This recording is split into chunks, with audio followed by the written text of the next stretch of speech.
welcome to View to Learn. Today we are going to see T.S. Eliot's tradition and individual talent. First of all, let us see about the writer. Thomas Sterne Eliot, that means T.S. Eliot, born in 1888. He is a publisher, playwright, essayist, literary critic and editor. And he belongs to the 20th century, that means in the modern age. And he was awarded Nobel Prize for Literature in 1948. His notable works are Murder in the Cathedral, The Family Reunion, Tradition and the Individual Talent, that we are going to see now. You just note that year, 1919. The Metaphysical Poets, The Wasteland. The background of this essay, it is written and published in 1919 in The Egoist, that Time Literary Supplement. Later published in The Sacred Wood, Essays on Poetry and Criticism. David Lodge calls this work as the most celebrated critical essay in the English of the 20th century. And this essay, The Tradition and the Individual Talent, this criticism, it is considered as an official manifesto of Eliot's critical creed for those critical principles from which his criticism has been derived ever since. Hello dears, ഇതെല്ലാം നമുക്ക് വായിച്ചാൽ മനസ്സിലാക്കാവുന്നതേ ഉള്ളൂ, അതുകൊണ്ടാണ് ഞാൻ വേറെ explain ചെയ്യാത്തത്. So the points that we want to remember here is when it is published and where, then it is the unofficial manifesto of Eliot's critical creed. These are the important points, okay? This essay is divided into three, or it contains three parts. The first part is concept of tradition, second the impersonality theory, and third the summing or the conclusion. Therefore, let us see the first part. What is tradition? Tradition is not the handing down or following the ways of ancients blindly. It is different from imitation or a merely repetition of what has already been achieved. It can't be inherited. It can only be obtained through great labor. It requires a historical sense which enables a poet to perceive not only the pastness but also the presentness. ഇതിൻ്റെ ഈ ക്രിറ്റിസിസത്തിൻ്റെ പേര് തന്നെ, അല്ലെങ്കിൽ ഈ എസ്സേയുടെ പേര് തന്നെ tradition and individual talent എന്നാണ് അല്ലേ. സോ അദ്ദേഹം പറഞ്ഞു വെക്കുന്ന തുടക്കം തൊട്ടല്ല നമ്മൾ കാണുന്നത്. ആദ്യമേ എന്താണ് ഈ ട്രഡീഷൻ എന്നൊന്ന് നോക്കി വെച്ച് നമുക്ക് എങ്ങനെയാണ് ഈ എസ്സേ തുടങ്ങുന്നത് എന്ന് നോക്കാം. ട്രഡീഷൻ എന്ന് പറഞ്ഞു കഴിഞ്ഞാൽ ആൻഷ്യൻ്റ് ആയിട്ടുള്ള ആളുകൾ അല്ലെങ്കിൽ കവികൾ അല്ലെങ്കിൽ റൈറ്റേഴ്സ് ഒക്കെ എങ്ങനെയാണോ അവരുടെ കൃതികൾ രചിച്ചിരുന്നത് അതങ്ങനെ നോക്കി പകർത്തലല്ല ട്രഡീഷൻ. അതുപോലെ തന്നെ ഒരു ഇമിറ്റേഷൻ എന്ന് പറയുന്നതിന് അവിടെ ഒരു സാധ്യതയുമില്ല. ട്രഡീഷൻ എന്ന് പറയുന്നത് ഒരിക്കലും നമ്മുടെ ഉള്ളിലേക്ക് വന്ന് ചേരില്ല. അതായത് നമ്മുടെ പാരമ്പര്യ സ്വത്തെന്നൊക്കെ പറയുന്നത് പോലെ അതിങ്ങനെ ഒരാൾ കഴിഞ്ഞ് അടുത്ത പോയിന്റിലേക്ക് അടുത്ത ട്രഡീഷൻ, അങ്ങനെ ആ പഴയ ട്രഡീഷൻ ഇങ്ങനെ ഫോളോ ചെയ്ത് പോവുകയല്ല ചെയ്യേണ്ടത്. നമ്മൾ നേടിയെടുക്കണം. നമ്മുടെ കഠിന അധ്വാനത്തിലൂടെ അല്ലെങ്കിൽ കഠിന പരിശ്രമത്തിലൂടെ നമ്മൾ ട്രഡീഷൻ നേടിയെടുക്കണം എന്നാണ് എലിയറ്റ് പറയുന്നത്. സോ ട്രഡീഷൻ എന്ന് പറയുന്നതിന് എന്തോ സ്പെഷ്യൽ മീനിങ് അദ്ദേഹം കൊടുത്തിട്ടുണ്ട് എന്ന് നമുക്ക് ഈ വാക്കിലൂടെ വ്യക്തമാവും അല്ലേ. ഇതിൻ്റെ ഒരു ആമുഖം എന്ന നിലയ്ക്ക് നമ്മൾ ട്രഡീഷൻ എന്താണെന്ന് പറഞ്ഞു കഴിഞ്ഞു. ഇനി നമ്മൾ നോക്കുന്നത് എന്താണ് ഈ ട്രഡീഷൻ എന്ന് പറഞ്ഞാൽ, അല്ലെങ്കിൽ ഈ എസ്സേ എലിയറ്റ് എങ്ങനെയാണ് സ്റ്റാർട്ട് ചെയ്യുന്നത് എന്നാണ്. എല്ലാ പോയിന്റ്സും നമ്മൾ ഉൾപ്പെടുത്തിക്കൊണ്ടാണ് ക്ലാസ് എടുക്കുന്നത്. ഇത് രണ്ട് ആയിട്ടായിരിക്കും ഉണ്ടാവുക കേട്ടോ. So Eliot begins the essay by pointing out the word tradition is generally regarded as a word of censure. ആ ഒരു വാക്കൊന്ന് ഓർമ്മയിൽ വെക്കണം, censure. That means formal disapproval. The English disagrees with the word tradition. When the English praise a poet, they just look at the aspect of his work which is individual and original. The English, അതായത് English people അല്ലേ, they just disagree with the word tradition. എന്തുകൊണ്ടാണെന്ന് വെച്ച് കഴിഞ്ഞാൽ tradition എന്ന് പറയുന്ന വാക്കിന് അവർ കൊടുക്കുന്ന അർത്ഥതലം വ്യത്യാസമുണ്ട് എന്നാണ് എലിയറ്റ് പ്രസ്താവിക്കുന്നത്. ഒരു കുട്ടി വളരെ സിമ്പിളായിട്ടുള്ള വസ്ത്രമൊക്കെ ധരിച്ച് വളരെ കുലീനത്വമുള്ള കുട്ടിയായിട്ട് ഇങ്ങനെ വന്ന് നിൽക്കുമ്പോൾ നമ്മൾ പറയും, ഓ ഇത് ഒരു പഴഞ്ചൻ സ്വഭാവം, പഴഞ്ചൻ മട്ടാന്ന് തോന്നുന്നു, ഇന്നത്തെ മോഡേൺ യുഗത്തിലൊന്നും ഇതുകൊണ്ടൊരു കാര്യവുമില്ലാന്ന്. പക്ഷേ അതങ്ങനെയല്ല അതിനെ ക്രിട്ടിസൈസ് ചെയ്യേണ്ടത് എന്നാണ് എലിയറ്റ് പറയുന്നത്. കാരണം പഴമയിൽ ഒരുപാട് നന്മയുണ്ടായിരുന്നു. എല്ലാം നല്ലതാന്നല്ല, ഒരുപാട് നന്മകൾ ഉണ്ടായിരുന്നു. അപ്പോൾ ആ ആസ്പെക്ട്സ് ഇതിനകത്ത് ഉണ്ടോ എന്നാണ് നമ്മൾ ശ്രദ്ധിക്കേണ്ടത്. അതുകൊണ്ട് തന്നെ ആണ് ഇലിയറ്റ് ഇവിടെ ഈ ഒരു പ്രസ്താവന നടത്തുന്നത്. ഇംഗ്ലീഷേഴ്സ് അതിനെ ഡിസഗ്രി ചെയ്യുന്നു എന്ന് പറയുമ്പോൾ അദ്ദേഹം നമ്മുടെ അടുത്ത് ചൂണ്ടിക്കാണിക്കുന്ന ഒരു കാര്യമുണ്ട്, അദ്ദേഹം ഇതിനെ എവിടെയൊക്കെയോ സപ്പോർട്ട് ചെയ്യുന്നുണ്ടെന്ന്. How these people criticise a poetry?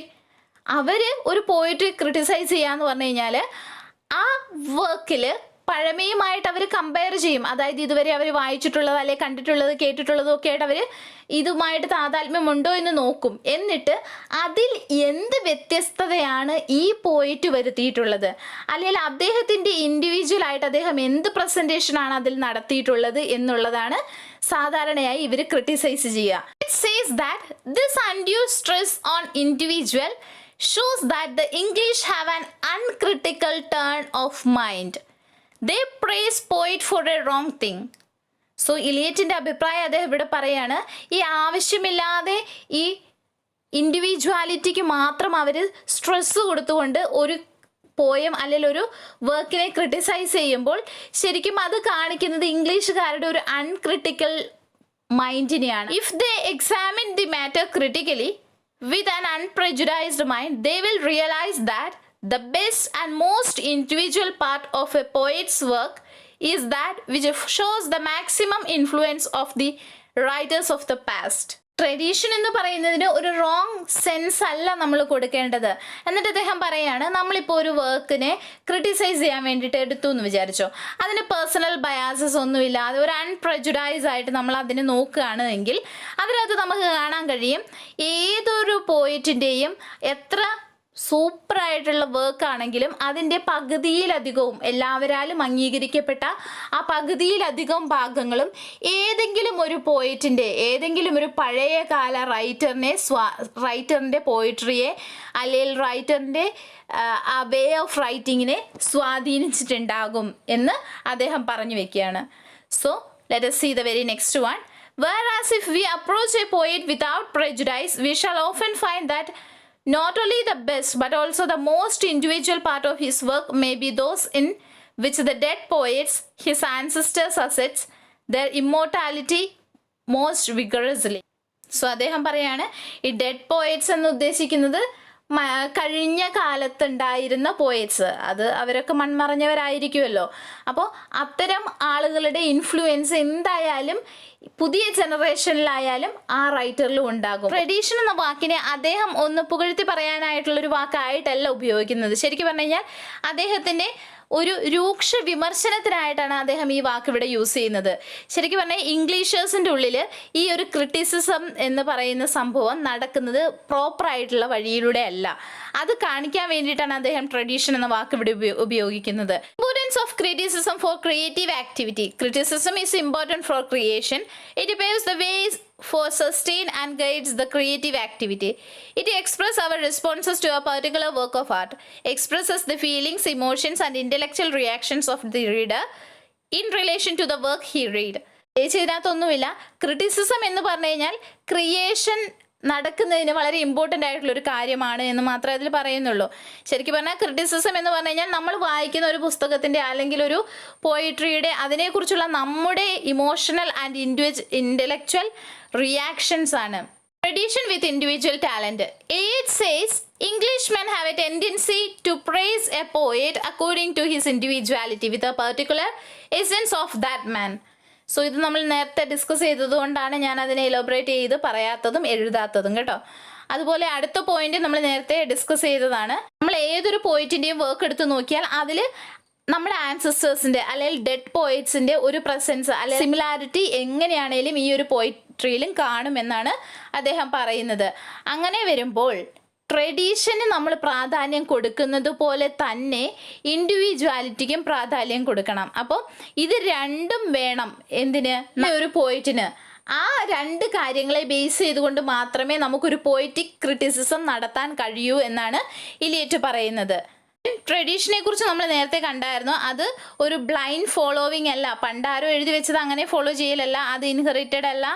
അതുപോലെ തന്നെ ഈ ട്രഡീഷൻ എന്ന് പറയുന്ന ആ ഒരു കൺസെപ്റ്റിനെ മനസ്സിലാക്കണമെങ്കിൽ നമ്മുടെ ഉള്ളിൽ എന്ത് വേണം? ഹിസ്റ്റോറിക്കൽ സെൻസ് വേണം. ഇതൊക്കെ നമ്മൾ കണ്ടായിരുന്നു അല്ലേ? ഇനി നമുക്ക് നോക്കാം. A creative writer.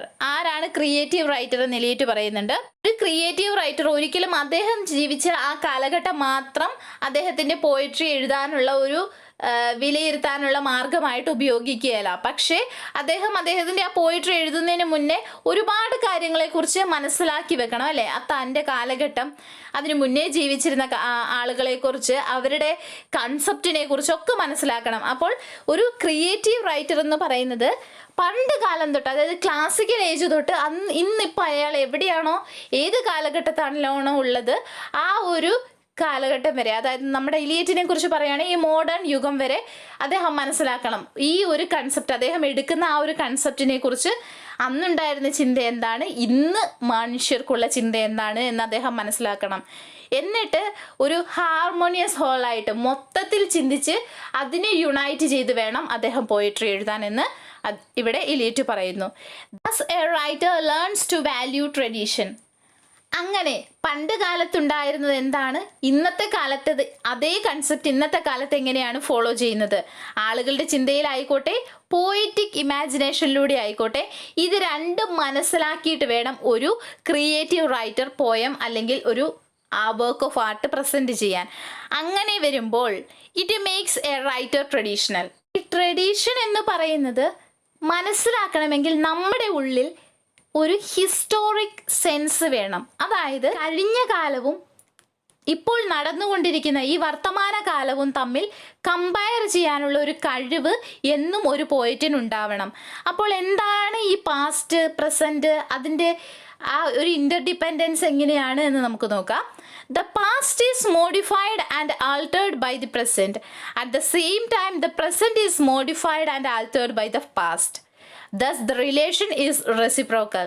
Example, women. Women എന്ന കൺസെപ്റ്റ് നമ്മളൊരു എക്സാമ്പിൾ ആയിട്ട് എടുക്കുമ്പോൾ പണ്ട് കാലത്തെ കവിതകളിൽ അല്ലെങ്കിൽ എല്ലാ പ്രസൻറ്റേഷനുകളിലും സ്ത്രീകളെ പരാമർശിച്ചിരിക്കുന്നത് അടുക്കളയിൽ ഒതുങ്ങിക്കൂടിയിരിക്കുന്ന അല്ലെങ്കിൽ അന്നത്തെ സ്ത്രീയുടെ അവസ്ഥയെക്കുറിച്ചായിരിക്കും. അതല്ല മുൻകൂട്ടി കണ്ട കവികൾ വളരെ കുറച്ച് പേരൊക്കെ ഉണ്ടാവുള്ളൂ, എങ്കിൽ കൂടിയും അവർ പറഞ്ഞിട്ടുണ്ടാവുക എന്തിനെക്കുറിച്ചാണ്? അവിടെ നിന്നും അറ്റ്ലീസ്റ്റ് സ്വന്തം സ്വരം ഒന്ന് ഉയർത്തി സംസാരിക്കാൻ കഴിയുന്ന ഒരു സ്ത്രീയെക്കുറിച്ചായിരിക്കും പറഞ്ഞിട്ടുണ്ടാവുക. എന്നാൽ പ്രസൻറ്റുമായിട്ട് നമ്മൾ കമ്പയർ ചെയ്യണമെന്ന് പറയുമ്പോൾ ഇന്നത്തെ കാലത്തെ സ്ത്രീകൾ എങ്ങനെയാണ്, അവർക്ക് ഇന്നുള്ള സ്വാതന്ത്ര്യം എന്താണ് എന്ന് ഒരു കവി മനസ്സിലാക്കണം. എന്നിട്ട് അദ്ദേഹം പോയം എഴുതണം. അങ്ങനെ വരുമ്പോൾ the past is modified and altered by the present. Same time the present is modified and altered by the past. പ്രസന്റിനെ എങ്ങനെ പാസ്റ്റുമായിട്ട് മാറ്റിയെടുക്കാൻ പറ്റുന്നത്? പ്രസന്റിൽ സ്ത്രീകൾ ഇങ്ങനെയാണ്, വളരെ സ്വതന്ത്രരാണ് അവർ. എന്നാൽ ഇന്നത്തെ സ്വാതന്ത്ര്യം കുറച്ച് ഓവർ അല്ലേ എന്ന് പറഞ്ഞ് നമ്മൾ പുറകോട്ട് പോവുകയല്ലേ? കുറേയൊക്കെ ഒതുങ്ങി കഴിയേണ്ട സ്ത്രീകൾ ഒതുങ്ങി തന്നെ കഴിയണമെന്ന് പറഞ്ഞ് ചില റൈറ്റിങ്സ് അങ്ങനെയും പോകും അല്ലേ? അപ്പോൾ ഈ പാസ്റ്റും പ്രസൻറ്റും ഈ രണ്ട് കൺസെപ്റ്റ് ഇൻ്റർഡിപ്പെൻഡൻ്റ് ആണ് എന്ന് നമ്മുടെ ഇലിയറ്റ് പറഞ്ഞു വെക്കുന്നു. We can't evaluate an artist or a work of an artist as he or isolated and considered as a separate entity. The excellence of an artist can be determined only in the context of the tradition of the past. അതായത് നമ്മൾ എന്ത് കാര്യത്തെക്കുറിച്ച് പറയുമ്പോഴും നമുക്ക് compare ചെയ്യാൻ ഒരു സംഭവം ഉണ്ടാവണം. അതായത് നമ്മുടെ അർണോൾഡിൻ്റെ ടച്ച് സ്റ്റോൺ പോലെ തന്നെ ഇവിടെ നമ്മൾ ട്രഡീഷൻ അല്ലെങ്കിൽ ആ ഹിസ്റ്ററീനെ ആണ് എടുക്കേണ്ടത് എന്നാണ് ഇലിയറ്റ് പറയുന്നത്. സോ അദ്ദേഹം പറയാണ്, ഇപ്പോൾ ഒരു വ്യക്തി, ഒരു മോഡേൺ റൈറ്റർ, അതായത് ഒരു 20th സെഞ്ച്വറിയിലുള്ള റൈറ്റർ, ജനിക്കുന്നതും വളരുന്നതും ഒക്കെ 20th സെഞ്ച്വറിയിൽ കേട്ടോ. അപ്പോൾ അദ്ദേഹത്തിന് പാസ്റ്റിനെ കുറിച്ച് ഒരു ബോധവും ഇല്ല, ഇതുവരെ ഒന്നും പഠിച്ചിട്ടില്ല, ഒന്നും കണ്ടിട്ടില്ല, ഒന്നും കേട്ടിട്ടില്ല. സോ അദ്ദേഹം പുതിയതായിട്ടൊരു പോയിട്രി എഴുതാനായിട്ട് തീരുമാനിക്കുന്നു. അദ്ദേഹം സ്ത്രീകളെക്കുറിച്ച് എഴുതുന്നു, അല്ലെങ്കിൽ സ്ത്രീകൾക്ക് ഇപ്പോൾ ഉള്ള സ്വാതന്ത്ര്യത്തെക്കുറിച്ച് എഴുതുന്നു. അന്നേരം അദ്ദേഹം പറയുകയാണ്, സ്ത്രീകൾക്ക് ലഭിച്ചിരിക്കുന്ന സ്വാതന്ത്ര്യം എന്ന് പറയുന്നത് ഇനിയും അവരെന്തൊക്കെയോ ഒരുപാട് അച്ചീവ് ചെയ്യാനുണ്ട്. അവർ ശരിക്കും പറഞ്ഞാൽ സ്വാതന്ത്ര്യം എന്തെന്ന് അവർ അനുഭവിച്ചിട്ടില്ല. 100ൽ ഒരു 20% മാത്രമേ അവർക്ക് സ്വാതന്ത്ര്യം കിട്ടിയിട്ടുള്ളൂ. അവർക്ക് ഇനിയും ഒരുപാട് സ്വാതന്ത്ര്യത്തിലേക്ക് അവരെത്താനുണ്ട് എന്ന് ഒരു പുതിയ റൈറ്റർ പറഞ്ഞു വെക്കുന്നു. എന്നാൽ ഇതേപോലെ മറ്റൊരു റൈറ്റർ, അദ്ദേഹം പാസ്റ്റിലെ കാര്യങ്ങൾ, അതായത് വേറെ ഒരുപാട് പോയിട്രീസ് വായിക്കുന്നു, ഒരുപാട് വർക്കുകൾ കാണുന്നു, അതേപോലെ ഹിസ്റ്റോറിക്കൽ സെൻസ് അദ്ദേഹത്തിൻ്റെ ഉള്ളിലുണ്ട്. അപ്പോൾ ഹിസ്റ്ററിയെക്കുറിച്ച് അദ്ദേഹം മനസ്സിലാക്കുന്നു. എന്നിട്ട് അദ്ദേഹം പോയിട്രി എഴുതുവാണെങ്കിൽ അദ്ദേഹം എന്തു പറയും? ഇന്ന് സ്ത്രീകൾ എത്തിയിരിക്കുന്നത് വളരെ വലിയ ഒരു വിജയത്തിലാണ്. സ്ത്രീ സ്വാതന്ത്ര്യം അവർ നേടിയെടുത്തു, 100% അവർ വിജയിച്ചു എന്ന് ഈ കവി പറയും. അതുകൊണ്ട് തന്നെയാണ് ഇലിയറ്റ് പറയുന്നത് നമ്മൾ പാസ്റ്റിനെ റെഫർ ചെയ്യുന്നത് എപ്പോഴും നല്ലതാണ്. Eliot is saying that an artist may take a particular period of literature as his model. So what we want to do? We want to take the whole. അതായത് ഒരു പോയിറ്റ് ഹിസ്റ്ററിയെക്കുറിച്ച് റെഫർ ചെയ്യുമ്പോൾ ചില വ്യക്തികളെക്കുറിച്ച് മാത്രം, അല്ലെങ്കിൽ ചില വ്യക്തിത്വങ്ങളുടെ കവിതകൾ, കഥകൾ, നോവലുകൾ ഇങ്ങനെ മാത്രം നോക്കിയിട്ടുണ്ട് ചിലപ്പോൾ മനസ്സിലായിക്കൊള്ളണമെന്നില്ല. The mainstream of literature is not represented through the well known writers. So ശരിക്കും പറഞ്ഞു കഴിഞ്ഞാൽ ഒരു സൊസൈറ്റിയെ റെപ്രസെൻറ്റ് ചെയ്തിരിക്കുന്നത് അന്നത്തെ കാലത്ത് പ്രശസ്തി ആർജിച്ച റൈറ്റേഴ്സ് മാത്രമല്ല. അതായത് ഇപ്പോൾ നമ്മൾ റൊമാൻറ്റിക് ഏജിനെ കുറിച്ച് പറയുമ്പോൾ നമ്മൾ പെട്ടെന്ന് ഒറ്റയടിക്ക് നമുക്ക് മനസ്സിലോട്ട് വരുന്നത് വേർഡ്സ്വർത്ത് ഒക്കെയാണ്, അല്ലേ? വേർഡ്സ്വർത്ത്, കോൾറിഡ്ജ്, അവരെയൊക്കെയാണ് നമ്മൾ പെട്ടെന്ന് കൺസിഡർ ചെയ്യുക. ആ ഒരു കാലഘട്ടത്തെക്കുറിച്ച് നമുക്ക് മനസ്സിലാക്കണമെങ്കിൽ ഇത്തരം പ്രശസ്തി ആർജിച്ച 2-3 റൈറ്റേഴ്സിനെ മാത്രം നമ്മൾ നോക്കിയാൽ പോരാ. ലെസ് നോൺ ആയിട്ടുള്ള, അതല്ലെങ്കിൽ തീരെ എങ്ങും എത്തിപ്പെടാതെ പോയ ചില കൊച്ചു കൊച്ചു റൈറ്റേഴ്സ് ഉണ്ടാവും. അവരെയും മനസ്സിലാക്കിയാലേ നമുക്ക് യഥാർത്ഥ ഹിസ്റ്ററി മനസ്സിലാക്കാനായിട്ട് കഴിയുള്ളൂ. In art the materials undergoes kaleidoscopic changes. So what we want to do? We want to improve it. അതായത് ഇവിടെ ഇലിയറ്റ് നേച്ചറിൽ ഉണ്ടാവുന്ന ആ കണ്ടന്റിനെ കാലിഡോസ്കോപ്പിക് ചേഞ്ചസുമായിട്ട് കമ്പയർ ചെയ്യാണ്. കാലിഡോസ്കോപ്പ് എന്ന് പറഞ്ഞാൽ എന്താണ്? നമ്മളെല്ലാവരും പണ്ട് കണ്ടിട്ടുണ്ടാവില്ല, ഒരു ടോയ്, അതായത് ഒരു ട്യൂബ്, അതിനകത്ത് കുറച്ച് മിററും അതേപോലെ കുറച്ച് വർണ്ണക്കടലാസുകളും ഇട്ട് നമ്മളത് തിരിക്കുന്നതിനനുസരിച്ച് പല വർണ്ണങ്ങളിൽ പല രീതിയിലുള്ള പല പാറ്റേൺസിൽ നമുക്ക് ചിത്രങ്ങൾ കാണാൻ കഴിയും, അല്ലേ? അപ്പോൾ അതിനകത്തുള്ള കണ്ടന്റ് എന്ന് പറയുന്നത് എപ്പോഴും ഒന്നാണ്. ഒരേ സംഭവം തന്നെയാണ് നമ്മൾ പലതായിട്ട് കാണുന്നത്. അതുപോലെ തന്നെയാണ് എല്ലാ കാലഘട്ടങ്ങളിലും ഈ പോയട്രി അല്ലെങ്കിൽ ലിറ്ററേച്ചർ എന്നുള്ള ട്രഡീഷനെ അങ്ങനെ ഫോളോ ചെയ്ത് കൊണ്ടുപോവാതെ അതിനെ ഒന്ന് ഇംപ്രൂവൈസ് ചെയ്യാൻ നമ്മൾ ശ്രമിക്കണം. അന്നത്തെ ആ കാലത്തിൽ നിന്ന് എന്താണ് മേന്മ ഉണ്ടായിട്ടുള്ളത്, അല്ലെങ്കിൽ എന്ത് നഷ്ടമാണ് ഇന്നത്തെ കാലത്ത് സംഭവിച്ചിട്ടുള്ളത്, അതിനെയാണ് നമ്മൾ അവിടെ റെപ്രസെൻ്റ് ചെയ്യേണ്ടത്. റെപ്രസെൻ്റ് ചെയ്യുമ്പോൾ നമ്മൾ ഒരിക്കലും പോയിറ്റിൻ്റെ സ്വന്തം ഇമോഷൻസ് ആൻഡ് ഫീലിങ്സ് ആയിരിക്കരുത് ഈ ഒരു പോയിട്രിയിൽ ഉണ്ടാവേണ്ടത്. It regards that a poet should continually develop his consciousness of the past. This development creates an awareness of tradition. This awareness shapes the sensibility. This sensibility plays a vital role in poetic creation. So അദ്ദേഹം പറഞ്ഞു വെക്കുന്നത് ഏതൊരു പോയിറ്റ് ആയിക്കോട്ടെ അദ്ദേഹം ഹിസ്റ്ററിയെക്കുറിച്ച് അല്ലെങ്കിൽ കഴിഞ്ഞ കാലത്തെക്കുറിച്ച്, പാസ്റ്റിനെ കുറിച്ച് കോൺഷ്യസ് ആയിരിക്കണം. ആ ഒരു കോൺഷ്യസ് അദ്ദേഹത്തിൻ്റെ ഉള്ളിൽ അവെയർനെസ് ഉണ്ടാക്കും. എന്തിനെക്കുറിച്ചുള്ള അവെയർനെസ്? ട്രഡീഷനെ കുറിച്ചുള്ള ഒരു അവെയർനെസ്. ഈ അവെയർനെസ് അദ്ദേഹത്തിൻ്റെ ഉള്ളിൽ വൈകാരികത ഉണ്ടാക്കിയെടുക്കും. അതായത് this awareness shapes the sensibility. ഈ ഒരു സെൻസിബിലിറ്റി അദ്ദേഹത്തിൻ്റെ പോയിറ്റിക് ക്രിയേഷനെ ഒരുപാട് ഹെൽപ്പ് ചെയ്യുമെന്നാണ് ഇലിയറ്റ് പറയുന്നത്. എലിയറ്റ് പറഞ്ഞു വെക്കുന്നത് ഹിസ്റ്ററിയെക്കുറിച്ചുള്ള അല്ലെങ്കിൽ ട്രഡീഷനെ കുറിച്ചുള്ള അവെയർനെസ് പോയട്രിക്ക് വളരെ ഇമ്പോർട്ടൻ്റ് ആണ്. അതുപോലെ തന്നെ ഈ ഇൻഡിവിജ്വാലിറ്റിയും അത്യാവശ്യമാണ്. അതുകൊണ്ട് തന്നെ ട്രഡീഷനും ഇൻഡിവിജ്വാലിറ്റിയും ഒന്നിനോടൊന്ന് ചേർന്നിണങ്ങി പോകണം. എല്ലാവർക്കും പറഞ്ഞു തന്ന കണ്ടന്റ്സ് എല്ലാം മനസ്സിലായി എന്ന് വിചാരിക്കുന്നു. ഷോർട്ട് നോട്ട്സ് ഒക്കെ എഴുതി വെച്ച് പഠിക്കുക. അതുപോലെ തന്നെ ക്ലാസ് ഇഷ്ടപ്പെട്ടെങ്കിൽ ലൈക്ക് ചെയ്യുക, സബ്സ്ക്രൈബ് ചെയ്യുക, കമന്റ് ചെയ്യാനും മറക്കരുത് കേട്ടോ. ഈ ക്ലാസ് നിങ്ങൾക്ക് പ്രയോജനപ്പെട്ടു എന്ന് തോന്നുന്നുണ്ടെങ്കിൽ നിങ്ങളുടെ ഫ്രണ്ട്സിനും കൂടെ ഒന്ന് ഷെയർ ചെയ്ത് കൊടുക്കുക. താങ്ക്